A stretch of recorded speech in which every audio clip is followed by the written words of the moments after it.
Baby, Yeah? what would you say is the best essential for a photographic safari in Africa? And please don't say it's a hairdryer.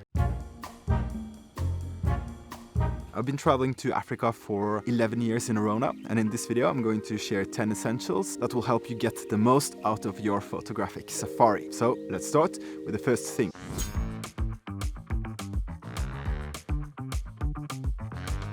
I have two camera bodies with me, the Fujifilm X-T5 and the Fujifilm X-H2S, where I prefer the latter. It has better handling and because of its video capabilities. Then you should definitely have a long lens. Mine is a super long lens, a 150 to 600 millimeter. That's 225 to 900 millimeter full frame equivalent.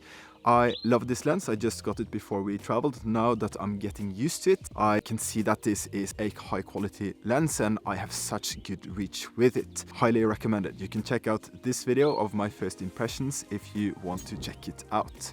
The next thing I would get in terms of lenses would be the wide angle zoom. I have a 16 to 55 f2.8, also from Fujifilm. I think this is great for capturing behind the scenes of your photographic safari, let's say the people you travel with, your guides, and also landscape shots. Because wildlife photography is not always about getting super close. There is a saying that goes something like, if your photos aren't good enough, you aren't close enough. But you can also flip this around and say, if your photos aren't good enough, you are maybe too close.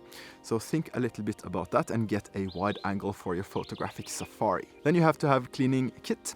It can be very dusty here in Africa, especially now in the dry season, so I've brought a blower, I've got a small brush and a microfiber cloth just to get rid of any dust on my cameras. I also have these packing cubes for my camera bag, but we'll get back to that a little bit later in the video. And it might go without saying, but you absolutely need extra batteries. It's a shame to be in the situation where you run out of juice with batteries. So I have 4 batteries in total. I think that's good enough. We went on a walking safari a few days back for 3 days and I came back with exactly 0% on my batteries. So that was stretching it a little bit thin, but I wouldn't get more batteries because I filmed a lot and that drains a lot of battery. So there you go. Then extra memory cards because of several reasons. One being you don't want to be out of memory on your memory card when you're out shooting your wildlife. If you see a cool situation, anything like that, just don't be in that situation. The second being memory cards can of course fail, so make sure you bring enough memory cards. They have some shops in the Kruger Park I know of that sells memory cards, but these aren't always the fastest memory cards if you say film high quality video on your fancy schwancy camera.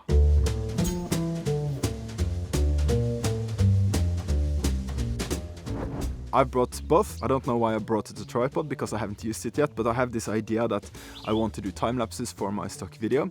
But for now I'm only using the Monopod, the Cobra 3 Monopod from iFootage. It's my favorite piece of photography gear and it doubles as a walking stick as well. So when we went on this walking safari, I could also use it to film from a higher angle. So when you have gear that serves several purposes, it's fantastic. And I'm using this to quickly set up and film this video as well. So great piece of kit, that Monopod. If I could choose, I would only have the Monopod, but I'm sure I'll make time lapses, therefore I need the tripod. You need something to carry all your fancy kit with, so a well-padded, durable camera bag is what I recommend. You can find them anywhere. Mine is from Peak Design, and I chose Peak Design on this trip because it has a modular system with packing cubes. So I've got 2 medium packing cubes for this camera bag, and then I have 1 small packing cube. And I packed this differently. One of the medium cubes contains my lenses and everything I use on a daily basis. The other one lives in the back of our car, and that has all the other accessories that I don't use as often. The small one has the vlogging kit, and I just put my cameras in there to avoid this dusty situation that we have here in Africa nowadays. Let me just quickly shoot in about these camera cubes as well. There's another important point about these, and that is they look less suspicious than a camera bag. Every thief knows what a camera bag looks like, and when I have my camera bag in the back seat when we are traveling long distances here in South Africa, I don't feel too good about that. I would prefer to have it in the backpack of the car or in the canopy.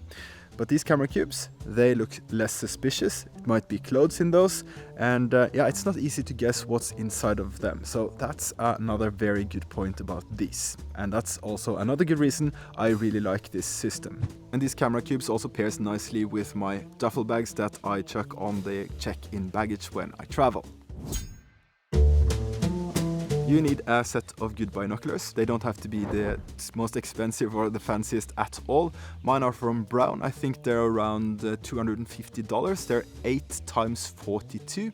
They live on my dashboard on the car when we are out game driving, as it's called. So I can quickly reach them and scout for any animals. If I find something, I can try and predict how these animals will move, so I can position the car. I think there's a kudu standing over there somewhere.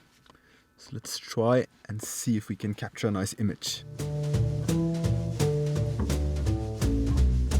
So get a good set of binoculars. I'll leave the links to everything I'm mentioning in this video down in the description. I'd say get UV filters for your lenses to protect them from dust and scratches, etc, etc. Then of course have your lens hood on your lenses. I tend to forget that sometimes, but yeah, you don't want that sun flare in your images, so get the lens hoods with you. And if you're traveling in the rainy season, you should have rain covers as well, especially if you plan to do walking safaris or do anything outdoors. Now the sun is really bothering me, but we shall try and finish this video from this spot. Get a good portable power bank. Then you can charge all your extra accessories, and this also doubles as a spare battery in case one of my 4 batteries or all my 4 batteries are out of juice.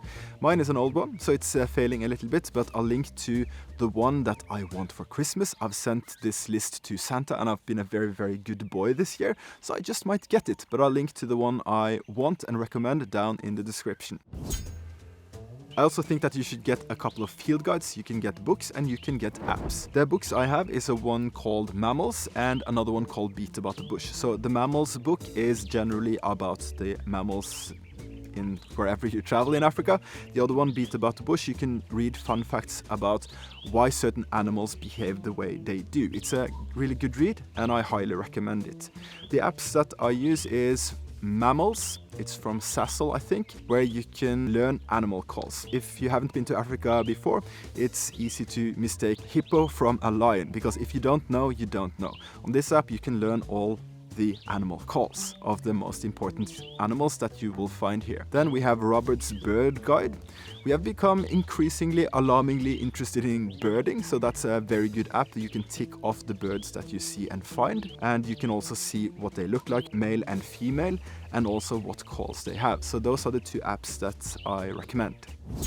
Do not change your whole wardrobe just because you are going to Africa. Remember that muted colors is a good idea, especially if you are going to walk somewhere in the bush. So this shirt is plenty good enough for me. I have this shirt, I've got a pair of pants, I've got 2 pairs of shorts, I've got wool longs because it gets cold, like I said. That's about it. So remember that, muted colors, no bright colors. Bright white or bright pink or whatever, so you can blend into nature. Yeah, then I have a good pair of boots, I've got my trainers, and I got a pair of sandals. Sunglasses and hat, very important. Also sunscreen to block the sun, because you don't want to walk around with a sunburn. My girlfriend says that you should bring your sunscreen from wherever you come from, because apparently, I don't know, but apparently you won't get good sunscreen in Africa. Baby. Yeah. Why did we bring sunscreen from home instead of just buying it from a shop here in Africa? Because it's we have better brands in Norway.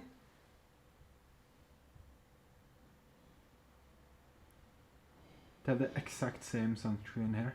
No. To avoid any arguments, I'm just going with the flow here. So listening to my girlfriend, and so should you maybe, if you have a girlfriend or a significant other that is traveling with you. Another thing to stay protected is insect repellent. We use one called Peaceful Sleep that you can spray on your body.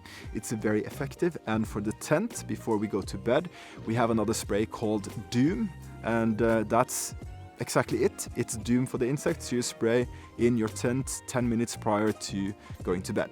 It's great. Not for the insects, but for us, it's great.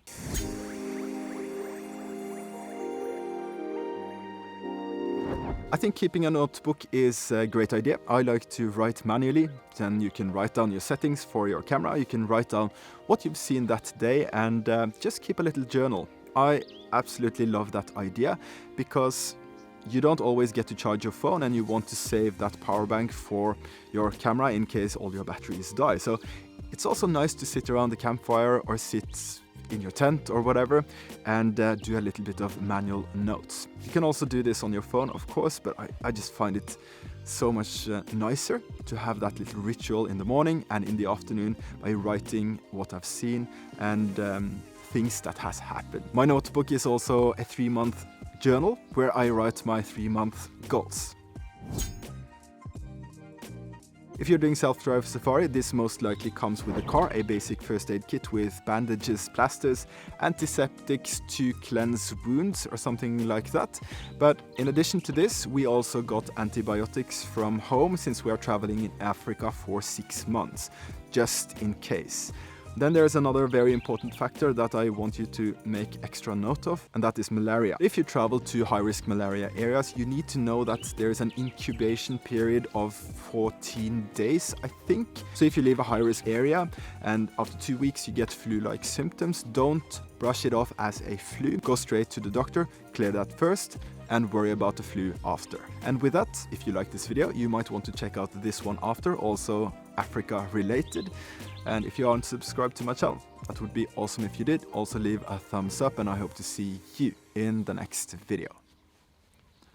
Bye bye. Tried to do this video yesterday in our camp and here is a cheeky monkey.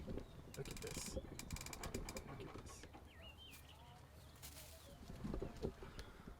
These monkeys are all over the place. I gotta watch out, gotta watch my equipment. Then I sat inside of the car after the monkeys had stolen whatever they could get their hands on in the trash, which was very disturbing. I had one window down and I sat there trying to record this video. And one monkey just jumped inside the window. If you will, especially important. Satan. That got me.